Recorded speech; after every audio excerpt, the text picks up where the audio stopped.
नमस्कार दर्शक बंधु शुभ सकाळ। आज हूँ मार्च मास 31 तारिख मंगलवार।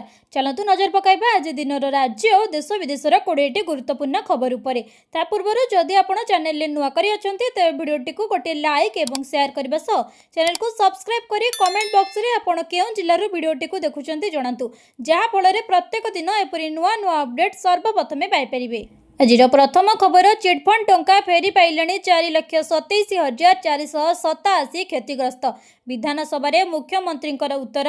विधानसभा उठिला चिटफंड प्रसंग। क्षतिग्रस्त जमाकारी टंका फेरस्त तथ्य देले मुख्यमंत्री मोहन चरण माझी। ए जाए 4,27,487 क्षतिग्रस्त चिटफंड टंका फेरी पाइचंती। विधायक गणेश्वर बेहेरा प्रश्न रे मुख्यमंत्री लिखित उत्तर रखिचंती।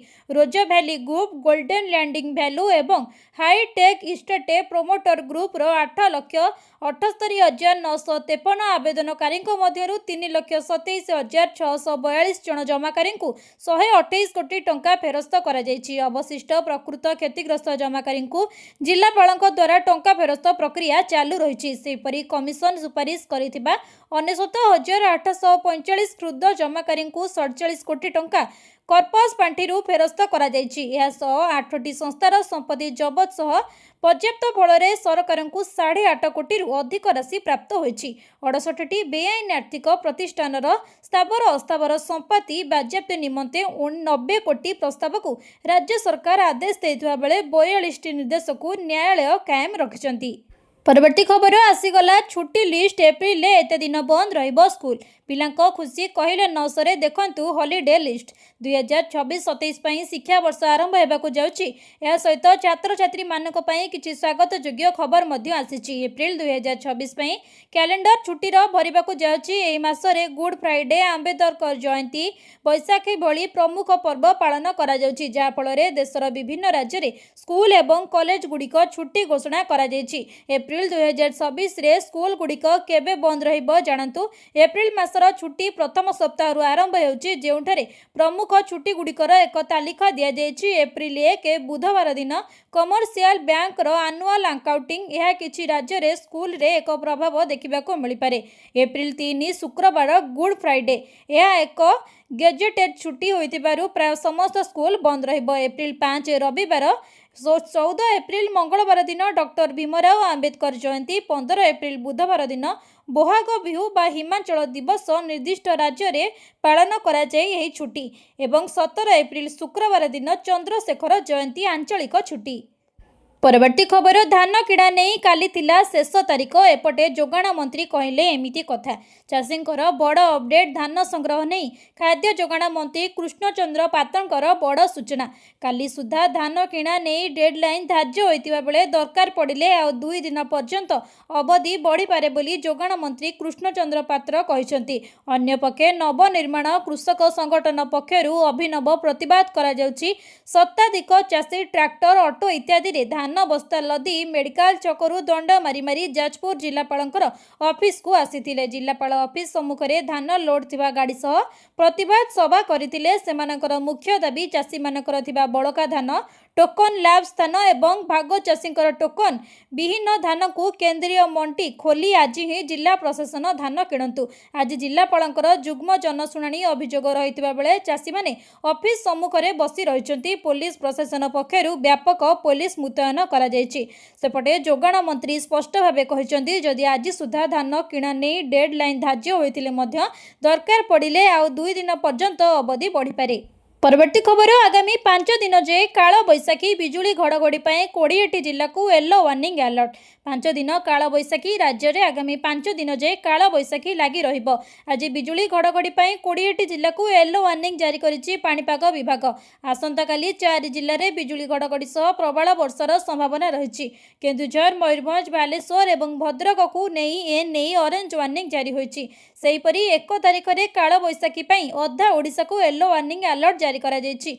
आगामी 5 दिन वर्षा नहीं सतर्क करा जायछि। पाणीपाग विभाग वर्षा, बिजुली घड़घड़ी, पवन सहित सहित कुआपथर संभावना रहिथिबा नै कहिछि।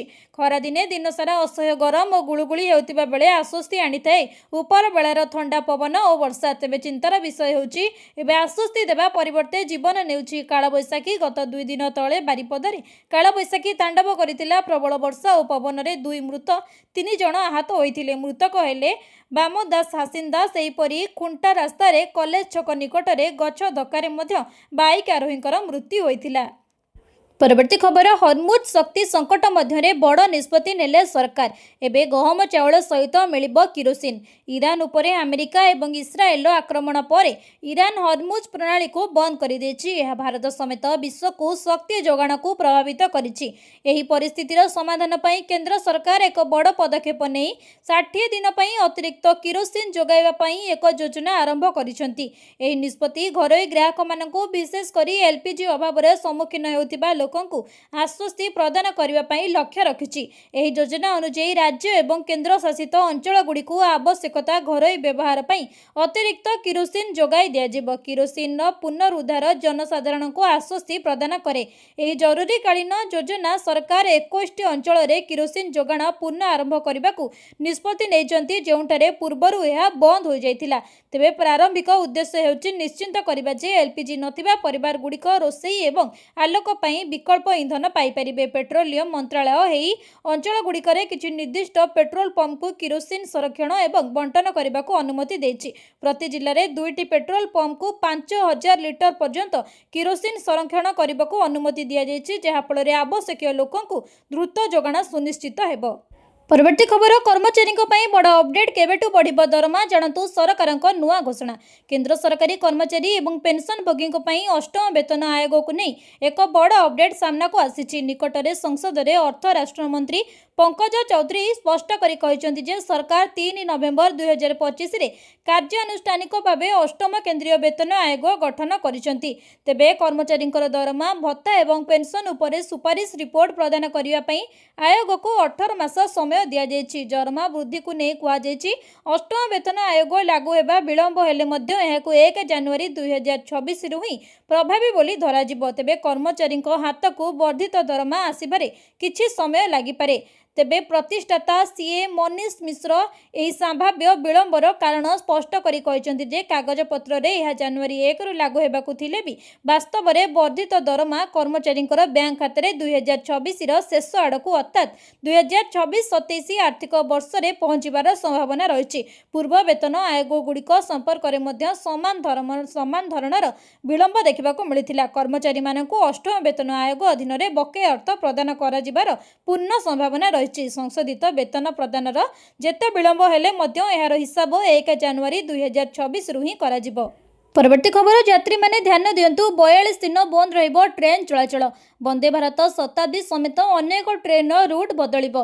ट्रेन यात्री मानक पई बड़ खबर 42 दिन पई बंद रहिबो ट्रेन चलाचल, जहा द्वारा यात्री माने अनेक असुविधार सम्मुखीन हेबाकु जाउछंती। गंगा सेतु रे ट्रैक मरामती को सुगम करिवा पई रेलबाई 2 एप्रिल 42 दिन पई एक मेगा ब्लॉक कार्यकारी करिबो। 13 मे पर्यंत प्रतिदिन 8 घंटा पई मरामती कार्य कराजिबो। फलस्वरूप अनेक ट्रेन बातिल कराजिबो, जेतेबेले अन्य गुड़िकर रूट बदला जिबो। वंदे भारत एवं लखनऊ शताब्दी एक्सप्रेस ट्रेन गुड़िक मध्य कानपुर दे जिबा परिवर्ते गाजियाबाद एवं मोरादाबाद दे गति करिबो।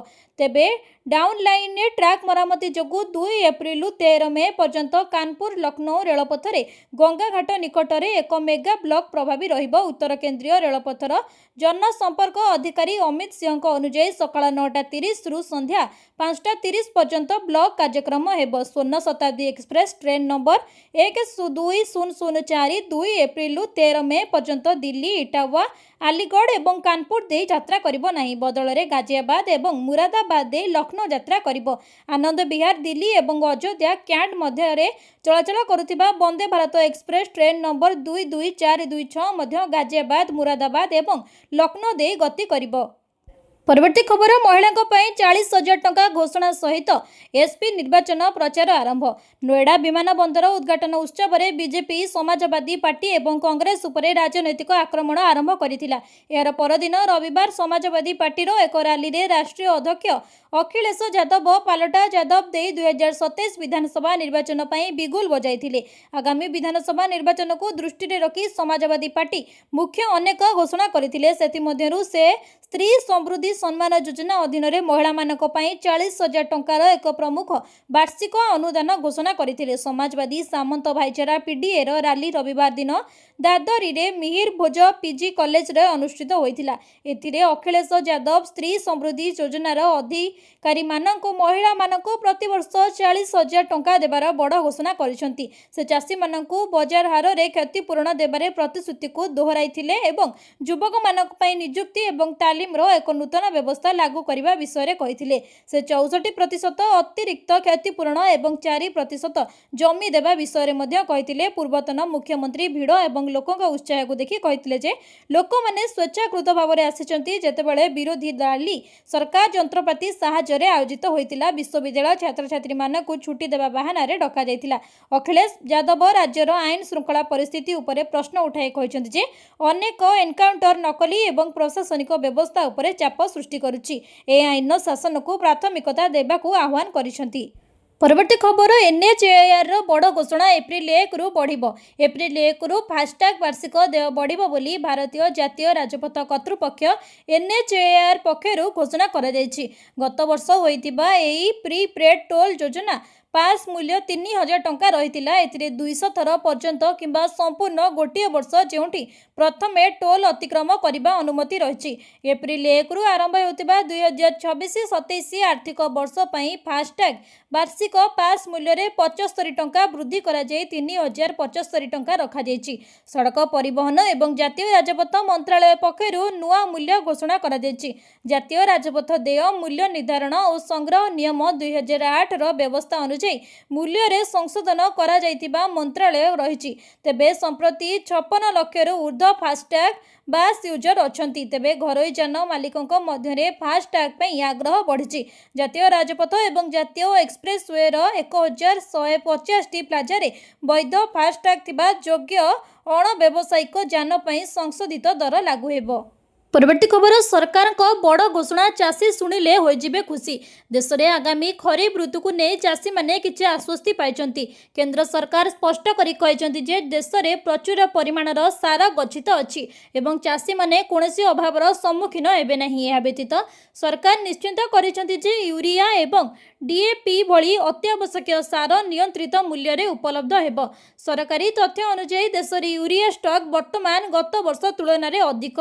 तेबे डाई अमोनियम फॉस्फोरेट एवं डीएपी स्टॉक मध्य द्विगुणित होइछि। या व्यतीत एनपीके भली अन्य सार मध्य भल अवस्था रे अछि जहाँ खरीफ फसल बुणा समय रे चाषी मानकु सुविधा देबो। केंद्र सरकार सार उपलब्धता बजाय रखिबा पई अनेक पदक्षेप नेछंती। एथिरे घरोई उत्पादन वृद्धि आमदानी को सुदृढ़ करबा एवं एक स्थिर जोगाण श्रृंखला बजाय रखिबा अंतर्भुक्त। रिपोर्ट अनुसार देश में यूरिया उत्पादक मध्य वृद्धि पाइछि एवं उन्नत गैस जोगाण सार कारखाना गुड़िकर क्षमता को उन्नत करिछि। सरकार कहचंती जे खरीफ ऋतुर चाहिदा साधारणतः मे मास मध्य भागर शीर्ष रे पहुंची थाए एवं एथर से समय पर्यंत स्टॉक बजाय रखिबा पई संपूर्ण प्रस्तुत करा जाउछि। एथिपई विश्वस्तरीय टेंडर जारी करी सार आमदानी सुनिश्चित करा जाइछि।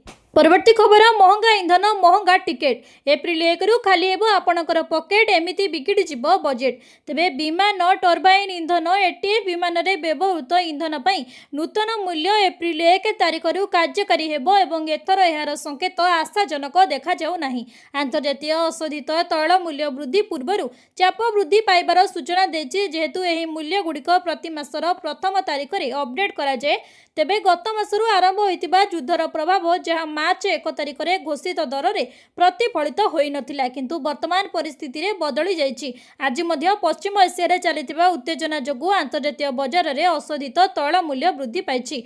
ଟଙ୍କା ମଧ୍ୟ ଦୁର୍ବଳ ହୋଇଛି। ଏହି କାରଣଗୁଡ଼ିକୁ ମିଳିତ ଭାବରେ ବିମାନ ଟର୍ବାଇନ୍ ଇନ୍ଧନ ମୂଲ୍ୟ ପାଇଁ ବୃଦ୍ଧି ଉପଯୁକ୍ତ ପରିବେଶ ସୃଷ୍ଟି କରୁଛନ୍ତି। ଯଦି ଏଟିଏଫ୍ ମହଙ୍ଗା ହୁଏ ତେବେ ଏହାର ସିଧାସଳଖ ପ୍ରଭାବ ଆପଣଙ୍କର ବିମାନ ଭଡ଼ାରେ ପ୍ରତିଫଳିତ ହେବ। ବିମାନ କମ୍ପାନୀଗୁଡ଼ିକ ପରିଚାଳନା ଖର୍ଚ୍ଚ ବୃଦ୍ଧି ପାଇବ ଏବଂ ଏହି ବୋଝ ଶେଷରେ ସାଧାରଣ ଯାତ୍ରୀଙ୍କୁ ବହନ କରିବାକୁ ପଡ଼ିବ। ଆପଣ ଛୁଟି ପାଇଁ ଯୋଜନା କରୁଛନ୍ତି, ଜରୁରୀକାଳୀନ ପରିସ୍ଥିତି, ବିମାନ ଧରିବାକୁ ପଡ଼ିବ କିମ୍ବା ହଠାତ୍ ଯାତ୍ରା କରିବାକୁ ପଡ଼ିବ, ତେଣୁ ସମସ୍ତ ବଜେଟ୍ ଅବ୍ୟବସ୍ଥିତ ହୋଇପାରେ। ପରବର୍ତ୍ତୀ ଖବର, ବିଏଡ୍ରେ ନାମଲେଖା ପାଇଁ ବଢ଼ୁଛି ଆଗ୍ରହ। 7 ଦିନରେ 27,000 ଆବେଦନ। ରାଜ୍ୟରେ ବ୍ୟାଚେଲର ଇନ୍ ଏଜୁକେସନ୍ ବିଏଡ୍ ପାଠ୍ୟକ୍ରମରେ ନାମଲେଖା ପାଇଁ ଆଗ୍ରହ ବଢ଼ୁଥିବା ଦେଖିବାକୁ ମିଳିଛି। ବିଏଡ୍ ପ୍ରବେଶିକା ପାଇଁ ଗତ 23 ତାରିଖରୁ ଅନଲାଇନ୍ ଆବେଦନ ପ୍ରକ୍ରିୟା ଆରମ୍ଭ ହୋଇଥିବା ବେଳେ ଏପ୍ରିଲ 6 ତାରିଖ ପର୍ଯ୍ୟନ୍ତ ଚାଲିବ। ତେବେ 6 ଦିନ ମଧ୍ୟରେ ବିଏଡ୍ରେ ନାମଲେଖା ଥିବା ସିଟ୍ ସଂଖ୍ୟାଠାରୁ ବହୁଗୁଣା ଅଧିକା ଛାତ୍ରଛାତ୍ରୀ ଆବେଦନ କରିଥିବା ଦେଖିବାକୁ ମିଳିଛି। ଅନ୍ୟପଟେ ଅବିଭକ୍ତ କୋରାପୁଟ ଭାବେ 4ଟି ଜିଲ୍ଲାରେ ବିଏଡ୍ ପାଠ୍ୟକ୍ରମର ଭିତ୍ତିଭୂମି ବଢ଼ାଇବା ସହ ଇଣ୍ଟିଗ୍ରେଟେଡ୍ ବିଇଡି ଏବଂ ପାଠ୍ୟକ୍ରମ ଆରମ୍ଭ କରିବାକୁ ରେଭେନ୍ସା ବିଶ୍ୱବିଦ୍ୟାଳୟର ଜଣେ ଛାତ୍ର ମୁଖ୍ୟମନ୍ତ୍ରୀ ସହ ଉଚ୍ଚଶିକ୍ଷା ମନ୍ତ୍ରୀ ଏବଂ ସଚିବଙ୍କୁ ଚିଠି ଲେଖିଛନ୍ତି। ଷ୍ଟୁଡେଣ୍ଟ ଏକାଡେମିକ୍ ମ୍ୟାନେଜମେଣ୍ଟ ସିଷ୍ଟମ ସାମ୍ସରୁ ମିଳିଥିବା ତଥ୍ୟ ଅନୁଯାୟୀ ରାଜ୍ୟରେ ବିଏଡ୍ ପାଠ୍ୟକ୍ରମ ପାଇଁ ମୋଟ 31ଟି ଅନୁଷ୍ଠାନ ରହିଛି।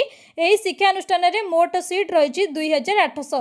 ତେବେ 23 ତାରିଖରୁ 29 ତାରିଖ ରାତି ମଧ୍ୟରେ ବିଏଡ୍ ପାଠ୍ୟକ୍ରମରେ ନାମଲେଖା ପାଇଁ 29,300ରୁ ଅଧିକ ଛାତ୍ରଛାତ୍ରୀ ଅନଲାଇନରେ ଆବେଦନ କରିଥିବା ଦେଖିବାକୁ ମିଳିଛି। ପରବର୍ତ୍ତୀ ଖବର, କାୟା ମେଲାଇଲାଣି କରୋନାର ନୂଆ ଭାରିଆଣ୍ଟ। 23ଟି ଦେଶରେ ବ୍ୟାପିଲା। ଜାଣନ୍ତୁ ଏହା କେତେ ବିପଦ। ଯେତେବେଳେ ବି କରୋନା ଭାଇରସ୍ ବିଲୁପ୍ତ ହେବାର ସାରା ଦେଶରେ ଥାଏ, ସେତେବେଳେ ଏକ ନୂତନ ପ୍ରକାର ବ୍ୟାପିଥାଏ ଏବଂ ଲୋକଙ୍କୁ ଦ୍ରୁତ ଗତିରେ ସଂକ୍ରମଣ କରିଥାଏ। ଗତ କିଛି ସପ୍ତାହ ଧରି କରୋନା ଭାଇରସର ଓମିକ୍ରନ୍ ଭାରିଆଣ୍ଟର ଏକ ନୂତନ ସବ୍ ଭାରିଆଣ୍ଟ BA.3.2 ସାରା ବିଶ୍ୱରେ ଦ୍ରୁତ ଗତିରେ ବ୍ୟାପିବାରେ ଲାଗିଛି।